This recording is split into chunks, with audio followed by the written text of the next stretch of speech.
Hey everybody, Prepper Nurse 1 here. Today is Wednesday, January 29th, 2020. I guess I said it wrong yesterday the first video yesterday, so I apologize. I called it 2019. That's gonna happen. Uh-oh. What are you doing, sir?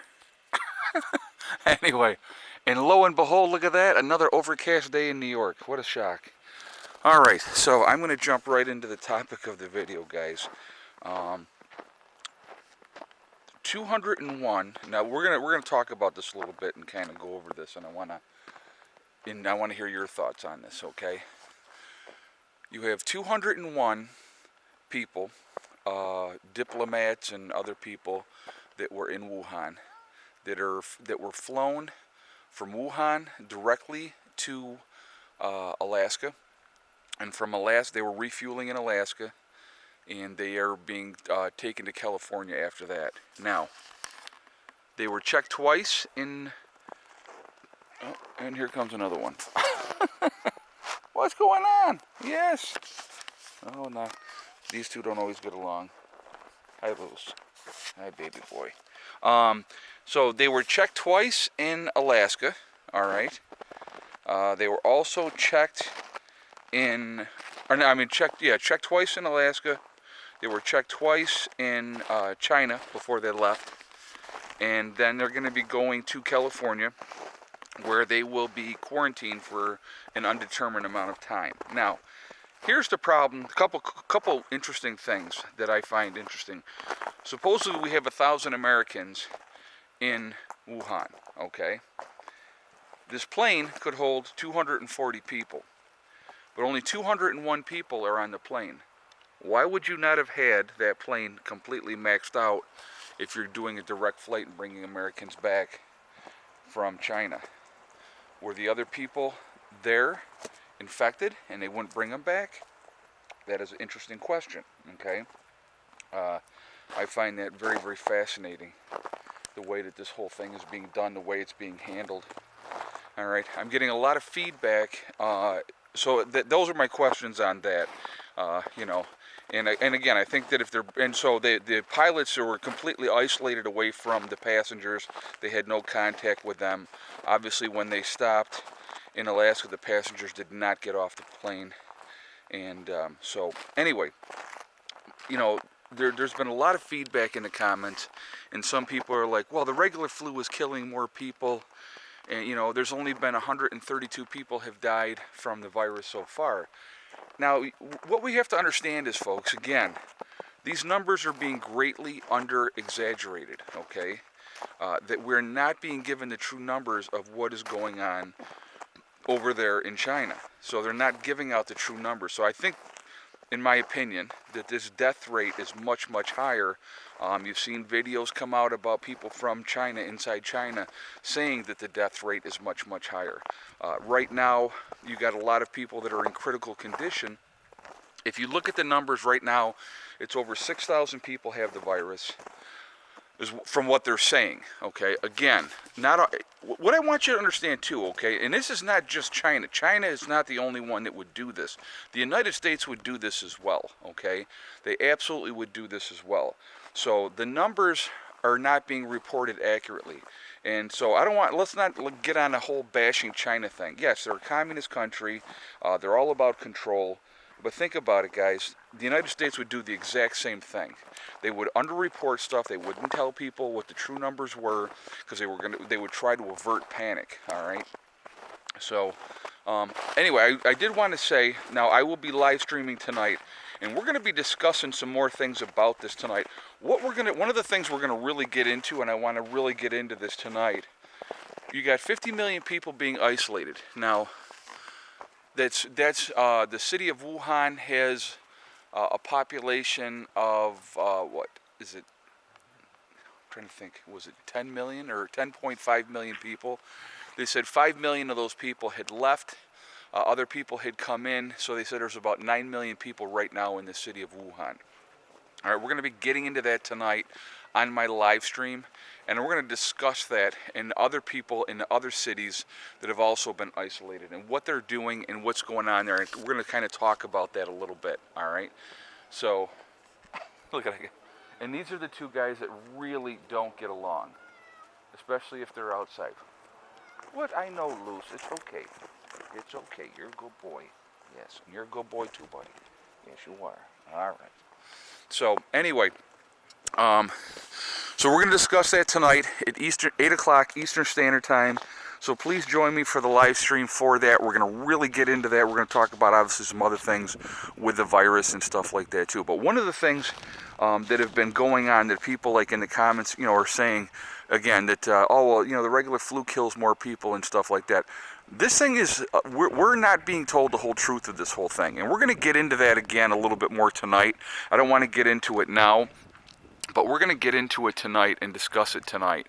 And so we're really going to do that then, as far as that goes, okay? But, yeah, there's a lot of, and again, there's a lot of misinformation going on around out there, okay? A tremendous amount of misinformation. But again, so what you have to do is you kind of have to sift through, figure out what is the truth, what is not the truth. And certain things don't lie, okay? And like I said, we're going to get into that more tonight in the live stream. But I did want to talk about the plane, today. I wanted to discuss that with you guys. And, I want to hear your thoughts on it. Should we have left those people in Wuhan? Or should we have brought them back to the United States? You have 201 potential people that could possibly be infected, okay, number one. Number two, why do you have a plane full that can fit 240 people and only have 201 when you have 1,000 Americans in Wuhan, okay? That is interesting as well. I know they're taking precautions, but were those the only people that were not sick? The rest of them were sick, and they wouldn't bring them back. I mean, who knows? So those are things we got to really, those are interesting, pondering questions, in my opinion. I did want to mention too, while I was thinking about it, right now, I have my sale going on the website, and I actually did that for you guys because I figure if you, want to add to your long-term food storage right now, would be a good time to do that. And the freeze-dried food is really, really good food. And so, those are things to, to absolutely think about. So, I mean, think about if you're in that city of Wuhan right now, for an example, and say that happened here in the United States, and you're locked in and you can't leave that city. Well, what are you doing for food? Okay, so to be able to shelter in place, so because you don't want to be out in the public, because you don't know who has the virus and who doesn't have the virus, being able to shelter in place is definitely the way to go. So anyway, having freeze-dried food is absolutely a great alternative way to do that, okay?